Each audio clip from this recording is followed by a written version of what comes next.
السلام علیکم حکمت الله. حضرت ابوبکر صدیق رضی الله عنه څنګه خلیفہ منتخب شو؟ چې کوم ټیم په 532 کې د نبی پاک صلی الله علیه وسلم وفات کیږي، نو چې وفات وسو د دې سره د بنو خزرج خلک چې کوم دي سقیفه ورته ویل کیږي چې د سعد بن عباده د کور ته مخامخ یو صاحبان دي. دا داسې علاقه ده نه لکه په کلي کې چې عام علاقې خلک راځي دلته کښېنېږي پیشاب کوي خلک بازۍ کوي، نو یکشني صاحبانو د سعد بن عباده د کور مخ ته دته عربي کې ویل کیږي سقیفه. دلته سره جماع سولونو انصارو دا سوچ وکړي چې راسي نو لیډر وټاکو چې پر مخ باندې زموږ رهنمایي وکړي، او جان بوج کر کې دوی دا کوشش وکړي چې مهاجرین نه راوغواړي او د مهاجرین بغیر خپل یو لیډر وټاکي. دوی دا سوچ کوي چې وایي نوې امیر ټاکنګ چې دی دا د اوس د انصارو کار دی، ولې د مدینه ده انصار چې دی ډېر حق ته مجاهدین خو لیډر مجاهدین دي حق د انصار جوړي چې نوې امیر وټاکي. نو دا د خزرج خلک راولاړ سول ګور د بس ورتول چې بس چل ټک زموږ د قبیله چې کوم سردار د سعد بن عباده په داسمر نوې لیډر دی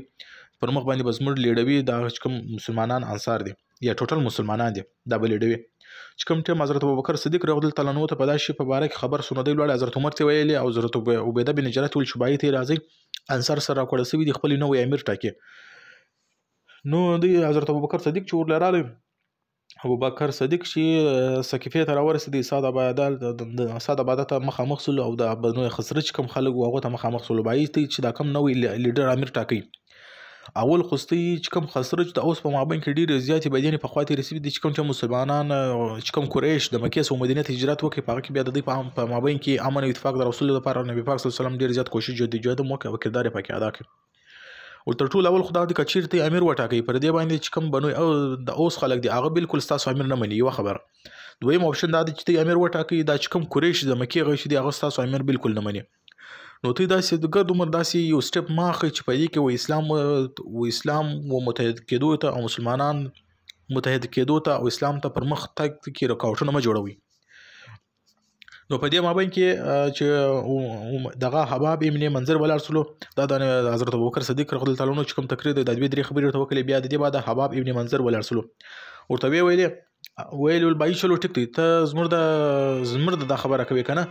چې قریش نه مني. نو ته بیا دی وکي چې موږ خپل انصار شي موږ خپل لیډر ټاکو ته قریش یا چې کوم د مهاجرین است خپل ځان خپل لیډر وټاکي. نو په دې مابین کې چې شو وسلو حضرت عمر رضی الله عنه او د حباب ابن منذر په مابین کې ډیر شدید لړایي او جګړه وسوله. جګړه یعنی ډیر یو شدت اختیار کوي کنه هغه په دې وجه باندې چې بای ته دا خبره کوي دا خو دغه نقصان و د اسلام او مسلمانانو و احتیاط رسوي دا خو د مکه او د مدینه او د مسلمانانو په مابین کې ډیر تقسیم ته جوړ کړي. نو په دې مابین کې بیا چې دا خبره وسات کوي وسلو بیا عبیده بن جراح ولر چې بای خدای ته وګوري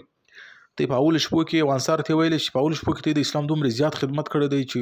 اسلام ډیر مسلمانان خاص کر کې ډیر و مشکلات مخامخ ته ویلکم کو مدینه ته د ډیر زیات احترام او خاطر وکړو اوس برته په اسلام په نقصان رسیدو کې ته زیات دغه مکوي یعنی سټپ ماخي لکه څنګه چې د اسلام په جوړېدو کې سټپ اخیسو. نو په دې بعد چې بیا بشیر ابن اسد ولاړ سو چې ولوي خبره وره کړ انصار ته ویلې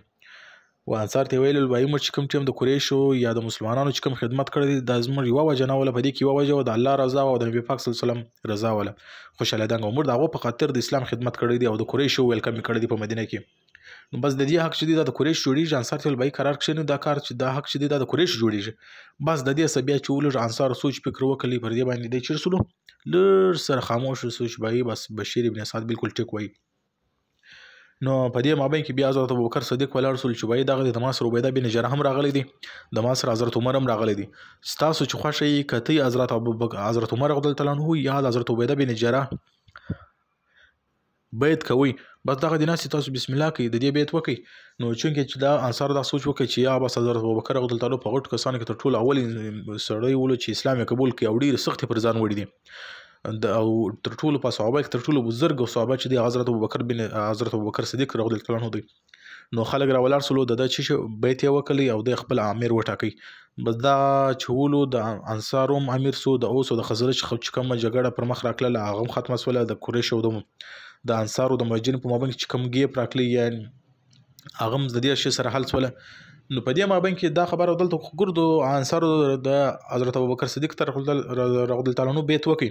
خو یو حضرت علی رضی الله عنه نو کړه هغه په دې باندې وکي چې باید د حق زمر جوړي خلیفہ ځه سماسي. نو شپږ میاشتې په دې کې د بیت حضرت ابوبکر صدیق رضی الله عنه د نو کې کوم ټیم شپږ میاشتې بعد حضرت فاطمه رضی الله عنه وفات ولا حضرت ابوبکر صدیق رضی الله عنه چې په تعالی ورلی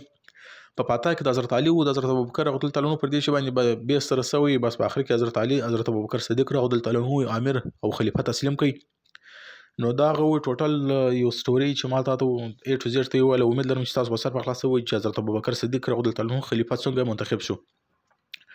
وجوهات السؤال په دې مابین کم ریکاوټونه رالو